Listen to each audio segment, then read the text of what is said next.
आज का हमारा जो वीडियो होने वाला है वो होने वाला है मोबाइल बाइंग गाइड के ऊपर। तो आज हम आपको बताएंगे कि आप अपने प्राइवेसी के अनुसार अपने लिए बेस्ट स्मार्टफोन कैसे चूज कर सकते हैं। तो चलिए दोस्तों, बिना टाइम गवाए शुरू करते हैं। हर किसी की प्राइवेसी सेम नहीं होती है। किसी की प्राइवेसी होती है गेमिंग, किसी की प्राइवेसी होती है कैमरा सेंट्रिक, और कोई ऐसा फ़ोन चाहता है जिसकी बड़ी सी बैटरी हो, लॉन्ग लास्टिंग बैटरी और अच्छी डिस्प्ले। तो सबसे पहले हम बात करेंगे गेमिंग सेक्टर की। तो अगर आप कोई गेमिंग सेक्टर में कोई स्मार्टफोन चाहते हैं जिसमें आप अच्छी गेमिंग कर पाए तो उसके लिए आपको कुछ बातों का ध्यान रखना पड़ेगा। उसमें सबसे पहली बात है स्मार्टफोन का प्रोसेसर। अगर स्मार्टफोन का प्रोसेसर अच्छा हुआ तो ही आप उसमें अच्छी गेमिंग कर पाएंगे। अगर आपके स्मार्टफोन का प्रोसेसर वीक है तो आप उसमें अच्छी गेमिंग नहीं कर पाएंगे, आपका स्मार्टफोन लैग होगा गेमिंग करने समय। इसलिए आपको सबसे पहली चीज़ है कि स्मार्टफोन का प्रोसेसर आपको अच्छा होना चाहिए स्मार्टफोन का, तो ही आप उसमें अच्छी गेमिंग कर पाएंगे।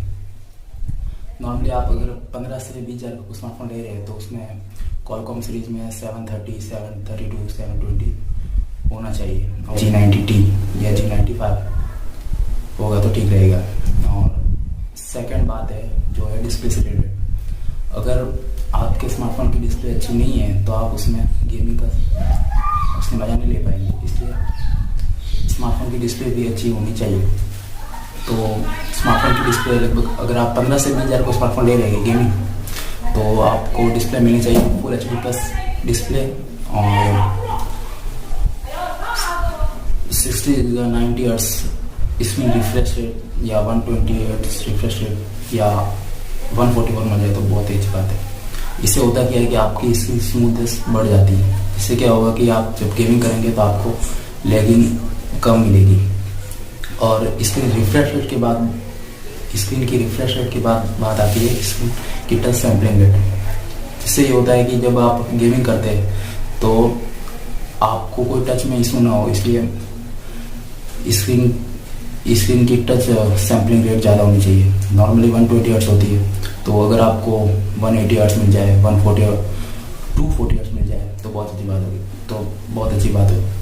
तो इसके बाद स्क्रीन की टच सैम्पलिंग रेट के बाद बात आती है स्क्रीन की peak brightness. Normally peak brightness होती है 15 से 20 हज़ार की रेंज में। आपको अगर मिनिमम 500 निट्स की ब्राइटनेस तो मिलनी चाहिए। जिससे क्या होगा, आप सनलाइट में भी गेमिंग करेंगे, कोई भी अपना टास्क परफॉर्म करेंगे तो आपको ब्राइटनेस वाइज कोई इशू नहीं मिलेगा। और स्क्रीन की ब्राइटनेस के बाद बात करते हैं हम स्मार्टफोन की बैटरी और चार्जिंग स्पीड की। बैटरी और चार्जिंग स्पीड का कॉम्बिनेशन अच्छा होना चाहिए। बैटरी भी बढ़िया होनी चाहिए और चार्जिंग स्पीड भी फास्ट होनी चाहिए। इससे फ़ायदा क्या होगा कि आप घंटों तक गेमिंग कर पाएंगे बिना रुके। और जब आपका स्मार्टफोन डेड हो जाएगा तो आप उसको चार्ज भी आप फास्ट कर पाएंगे। और बैटरी डिपार्टमेंट के बाद बात आती है हमारी रैम एंड स्टोरेज। रैम अच्छे गेमिंग स्मार्टफोन में रैम मिनिमम 6 GB की रैम होनी चाहिए। रैम टाइप LPDDR5 रैम या 4X हो तो अच्छी बात है, और 4 भी होगी तो चलेगी। और स्टोरेज मिनिमम 128 GB होना चाहिए। स्टोरेज टाइप UFS 3.1 है तो अच्छी बात है, 3 है तो भी चलेगा, और 2.2 है तो नॉर्मल है, ठीक है। 15 से 20 हज़ार के लिए 2.2 ठीक होता है। और अब बात करते हैं कूलिंग सिस्टम। अगर आपको एक गेमिंग स्मार्टफोन चाहिए तो आप उसमें जरूर देखिए उसमें कूलिंग सिस्टम है या नहीं। इससे होगा कि आप घंटों तक गेमिंग करेंगे तो आपका स्मार्टफोन हीट तो करेगा, और जो कूलिंग सिस्टम होगा उसको कंट्रोल करेगा। इसलिए कूलिंग सिस्टम होना भी जरूरी है। यहाँ पर अगर हमारे गेमिंग सेक्टर की बात ख़त्म होती है, और अब बात करते हैं कैमरा सेंट्रिक स्मार्टफोन को खरीदने के लिए किन बातों का ध्यान रखना पड़ता है। अगर आप एक कैमरा सेंट्रिक स्मार्टफोन खरीद रहे हैं तो आपको सबसे पहली बात है कि जो सब लोग देखते हैं मेन कैमरा का मेगापिक्सल। नॉर्मली ये तो सब लोग देखते हैं 48 है या 64 है या 108 है या 32 है कौन सा सेंसर। लेकिन आपको क्या देखना है कि उस सेंसर में एपर्चर होता है ना, जो लिखा होता है 1/f, उसे कहता है एपर्चर। उसमें f की वैल्यू होता है ना, वो आपको देखनी है। वो जितनी कम होगी आपका सेंसर उतना ही अच्छा है। तो नॉर्मली होती है 1.8। अगर आपको 1.6 मिल जाए या 1.5 मिल जाए तो फिर बात ये लगेगी। 1.8 भी नॉर्मल होता है, आपको वो एपर्चर में एफ की वैल्यू देखनी है। और उसके बाद देखना है आपको कि सेंसर कौन सा टाइप का है, सैमसंग का GW1 है या फिर सोनी का IMX सीरीज वाला है। तो नॉर्मली सोनी वाले सेंसर हैं वो सैमसंग के मुकाबले अच्छे माने जाते हैं। वो आपको देखना है कि सेंसर कौन सा टाइप का है, सोनी का या सैमसंग का। फिर उसके बाद बात आती है कि मेन सेंसर में EAS या OES का सपोर्ट है या नहीं है। अगर आप कोई फ्लैगशिप फ़ोन खरीद रहे हैं तो उसमें OES का सपोर्ट होना चाहिए, या और अगर आप कोई मिड रेंज स्मार्टफोन ले रहे हैं जैसे 20 से 30 हज़ार के में, तो आपको उसमें EAS का सपोर्ट मिलना चाहिए। इससे क्या होगा कि आप जब वीडियो रिकॉर्डिंग करेंगे तो आप उसको तो EAS और OIS उसको वीडियो को स्टेबल बनाएंगे, ज़्यादा शेकी नहीं बनेगा वीडियो, इसलिए EAS या OIS होना जरूरी है।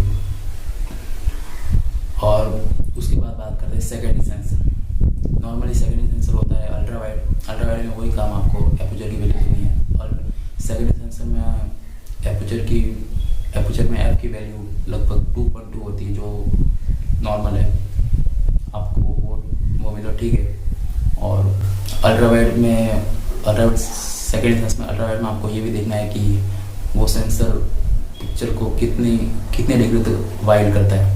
नॉर्मली 1 to 5 तक वाइड करना चाहिए। और थर्ड सेंसर मेरे हिसाब से होना चाहिए टेलीफोटो लेंस, जिससे आप ऑप्टिकल जूम और डिजिटल जूम कर सकें। और 4th और 5 वही डेप्थ और मैक्रो, वो लगभग 5 मेगापिक्सल होनी चाहिए। जहाँ पर कंपनियाँ 2 की देती है, अगर आपको 5 की मिल जाए तो कुछ काम कर सकते, लेकिन वो 2 के तो फालतू होते हैं बेस्ट। और इसके बाद करते हैं सेल्फी में भी वही काम है, पहला देखना है मेगापिक्सल और उसके बाद वो एपर्चर में एफ की वैल्यू कितनी है। सेल्फी के बाद बात करते हैं हम वीडियो रिकॉर्डिंग की। तो वीडियो रिकॉर्डिंग में आपको हाई क्वालिटी वीडियो रिकॉर्डिंग का ऑप्शन मिलना चाहिए, EAS या OAS का सपोर्ट होना चाहिए। अब बात करते हैं डिस्प्ले की। तो डिस्प्ले आपको वही जैसा हमने गेमिंग सेक्टर में बताया, ठीक ठाक डिस्प्ले होनी चाहिए। इसमें ज़्यादा हाई रिफ्रेश रेट और हाई प्लस रेट की कोई आवश्यकता नहीं है। आपको अगर नॉर्मल मिल जाए तो भी ठीक है। और प्रोसेसर की बात करें, प्रोसेसर भी ठीक ठाक चलेगा, RAM and Rome 4GB 64GB भी ठीक है।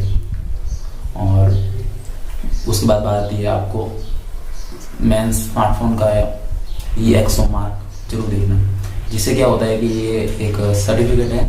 इसमें स्मार्टफोन का पूरा कैमरा टेस्ट किया जाता है और उसके टेस्ट के अनुसार उसको मार्क्स मिलते हैं।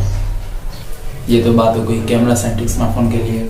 और अब बात करते हैं अगर आपको एक ऐसा साउंड है जिसमें आपको अच्छी डिस्प्ले मिले, लॉन्ग लास्टिंग बैटरी हो, तो सबसे पहली बात तो आपको देखनी है उसमें बड़ी बैटरी होनी चाहिए, फास्ट चार्जर होना चाहिए और अच्छी डिस्प्ले में आपको Full HD प्लस की डिस्प्ले मिलनी चाहिए।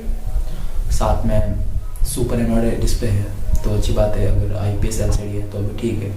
आपको हाई रिफ्रेश रेट मिलना चाहिए, 90 हर्ट्ज, 120 हर्ट्ज, 140 हर्ट्ज और हाई टच सैम्पलिंग रेट भी मिलना चाहिए। और साथ में आपको अच्छी ब्राइटनेस मिलनी चाहिए, 500 निट्स मिनिमम 500 निट्स तो मिलनी चाहिए। और अगर हम बात करें प्रोसेसर के बारे में, तो आपको कोई भी नॉर्मल वाला ठीक ठाक काम करने वाला प्रोसेसर चल जाएगा। ठीक ठाक वाली रैम 4GB 64GB स्टोरेज वो चलेगा और नॉर्मल से ऑथेंटिक होना चाहिए।